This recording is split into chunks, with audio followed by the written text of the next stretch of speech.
Hello. We'll just wait for a few more people to get started.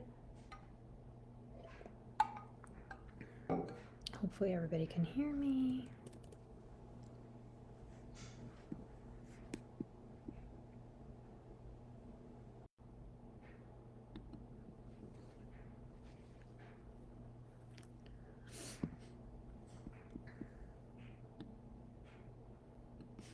Okay, so my name is Karen. I run this sleep training group, which supports women, moms or dads who are working through the techniques in the book 12 Hours by 12 Weeks. I'm not the author, I'm just a mom who had 3 kids who swears by the book. I've used it for all 3 of my kids who were very different, and it worked. I've recommended it to many people, and now we have a great group of parents in here that offer support if you need it. So the point of today is to have a live Q&A for people who just have a specific question that they have for sleep training. Maybe they're trying to troubleshoot one of the techniques in the book.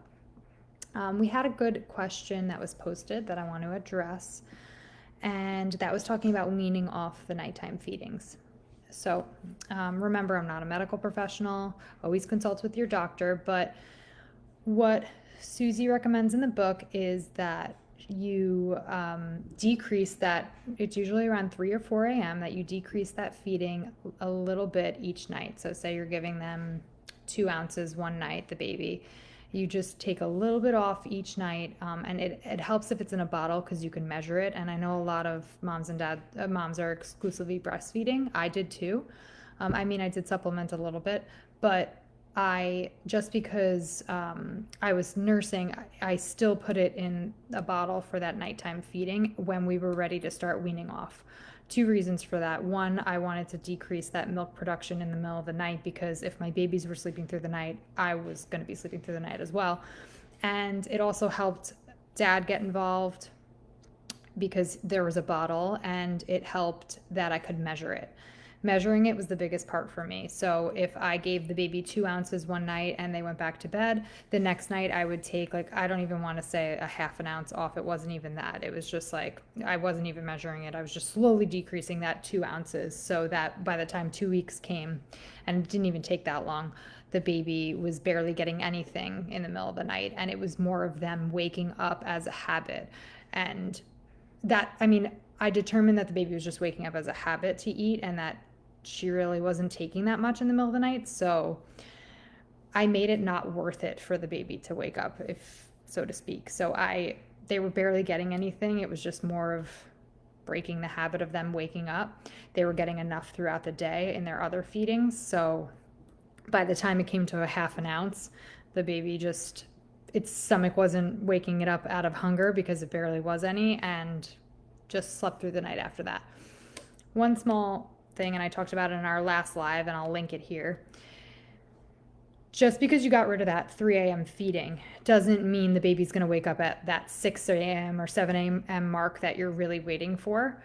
If you have a 7 to 7 sleep schedule, you might get that 3 a.m. feeding, they sleep through, but then they're waking up at 4:30. That's okay. That is, I would rather 4:30 obviously than 3 a.m., but I also don't want to start my day at that time. So if that happens, I would take that 4:30 and try to slowly push it to when you really want them to start that day. And that might be 6 a.m. or 6:30.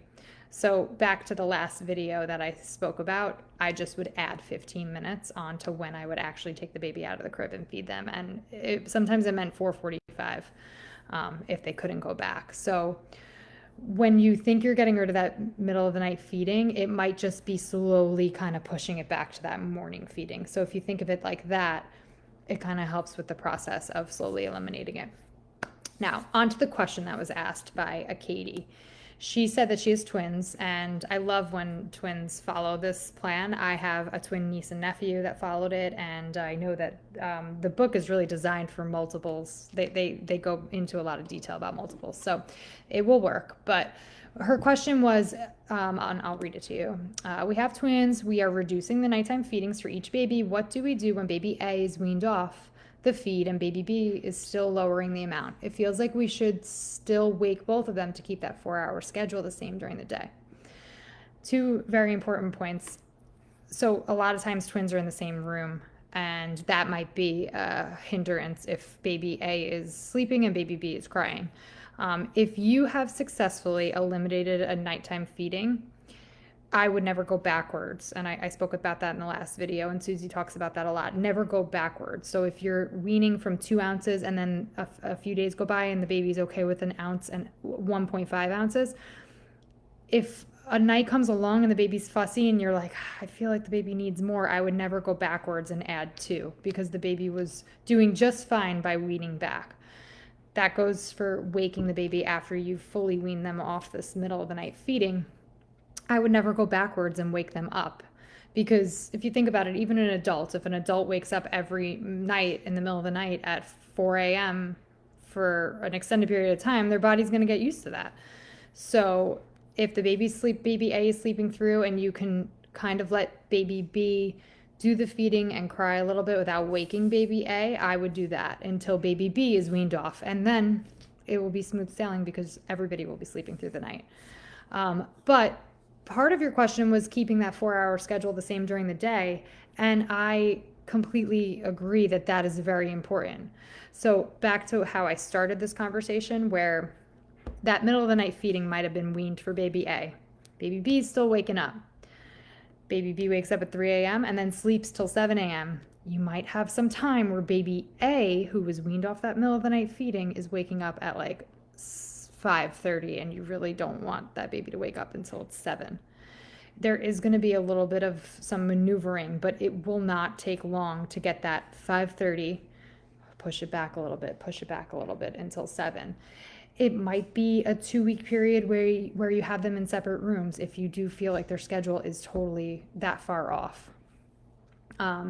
Maybe if baby A is sleeping great, totally weaned off and sleeping through the night, we put baby A in their crib in their bedroom, and then we go back and maybe keep baby B near us in a bassinet, something like that. And it won't be forever. All of this is not forever, but there is going to be times where that schedule is off. But I agree, keep that daytime schedule the same, especially with twins, because if you have it, if it's off by half an hour, and I know this from my sister-in-law, just a half hour, I mean, you're going to, by the time you're done feeding one, then you start feeding the other one, and then it's going to be ready to feed baby 1A again. So you don't want to be at the mercy of their schedules being off, where like your entire day is just managing their eating. You kind of want it on the same schedule, same nap schedule, because if one baby's awake, they might as well both be awake. I'm sure you get that when you're trying to vacuum or do laundry. So I hope that helped. I'm so happy that someone was able to ask a question, because I'm happy to talk about any topic you want here. And hopefully we'll get into, I'm trying to switch up the times. So today was 11. Sometimes I do it at 8 o'clock at night. And I'm happy that you can maybe go back and watch this. So let me know if anybody has any other questions. Feel free to reach out. The community here is so great, where you can just post your question that you have that you might be going through, and maybe another parent was going through that as well. So I think that's it, but make sure you write down how many ounces they're taking as you're trying to wean them off, so you can keep track each night. Don't go backwards. So if they made it to 1 ounce and they were doing okay, don't go back to 2 ounces the following night because you think that they might be hungry. You kind of have to just trust your gut, like, no, they can do this. They did this last night. They did this the night before. They can do this. And it also might involve a little bit of them being like, whoa, you were giving me 3 ounces at night and now you're only giving me 2. What's happening? And they just might not be used to it. It might not even be a hunger thing because they got that food during the day. It might just be them not expecting you to put them down at that moment. So there might be some tears, but go back to your toolkit of, letting them fuss and cry themselves to back. I hate to say cry themselves to sleep, but self-soothe them back to sleep. And hopefully everybody is able to sleep through the night soon. All right. Great talking to everyone, and have a good Monday.